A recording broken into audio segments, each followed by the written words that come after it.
Welcome back, everyone. Today, we're delving into a truly captivating topic, the concept of yin and yang, and its implications for leadership. Isn't it amazing how a principle that originated thousands of years ago can offer profound insights into modern leadership today? Consider these complementary forces. They serve as a representation of balance in countless aspects of life, particularly in how we lead. It's all about achieving that equilibrium between assertiveness and adaptability. Yeah, that sounds really intriguing. So, what do you mean by these forces exactly? How do they manifest in everyday situations for leaders? It's easy to say balance, but how does that truly work in practice? Great question. Let me paint a clear picture for you. Yin and yang embody dual forces akin to light and dark, or activity and rest. Picture a balanced meal. You need protein, carbs, and a little bit of fats for complete nutrition. In a leadership context, strong yang energy, assertive and bold decision-making, is fantastic for launching a new product. However, if it's all yang, you may wind up being aggressive or inflexible. Imagine a company that charges ahead without considering employee feedback. Ooh, that's such a vivid analogy. So it's like being at a party where someone just keeps talking and doesn't really listen, totally the wrong kind of energy, right? But I'm curious, what about this yin energy? How does that factor in? Absolutely, you're right on point. Yin energy represents the reflective, empathetic, and nurturing side of leadership.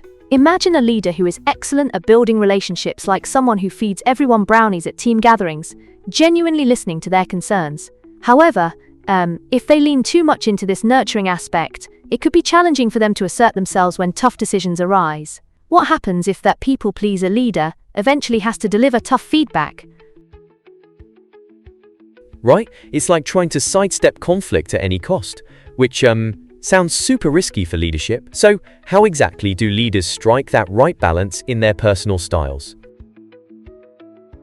Well, it comes down to recognizing when to employ yang energy in high-pressure scenarios, for instance, while also embracing yin energy to listen and adapt. Think of a ship captain. During a storm, you need a decisive captain directing the crew.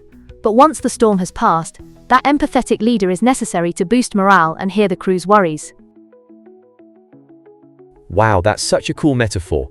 So it's like using yang to navigate through rough waters, and then switching to yin to provide comfort afterward. But how do you even determine if you're more yin or yang?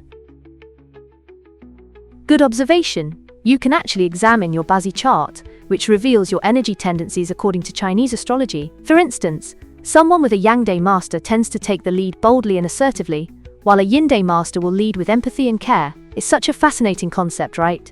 Just like gazing at the stars for signs, you can look within to understand your own leadership style. Ooh, that sounds super interesting. So what should a leader do if they discover they're more yang-oriented? They should focus on developing their opposite energy.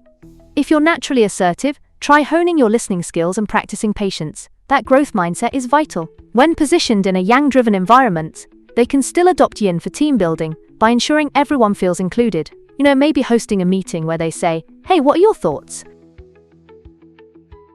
I get it, like creating a dialogue instead of just a monologue. But what are some quick, actionable tips for leaders looking to balance these energies in their daily routines? I'm so glad you asked. First, identify your dominant energy. Are you more assertive or reflective? Second, consciously nurture your opposite energy. If you're yang, practice patience and empathy. And if you're yin, strive for assertiveness. Lastly, employ yang when the pressure mounts, but embrace yin for building those crucial relationships. Balancing these energies is fundamentally about growth and creating harmony within yourself and your team. Wow! So it's like being a chameleon, adapting to your surroundings while knowing when to stand out. But before we wrap up, any final thoughts on the power of this balance in leadership? Yes, mastering this balance can be genuinely transformative. Leaders who excel in this area not only cultivate trust, but also flourish amidst various challenges, creating a unified and motivated team. It's about becoming a leader who is both decisive and empathetic, steering your crew smoothly through both calm and stormy seas. Amazing! I can't wait to dive deeper into this in the next episode, especially as we explore how the 5 elements influence leadership styles. Honestly, what's next? Fire, water, earth? This is beginning to feel like a magical journey. Absolutely. Stay tuned, everyone. There's a wonderfully enlightening ride ahead.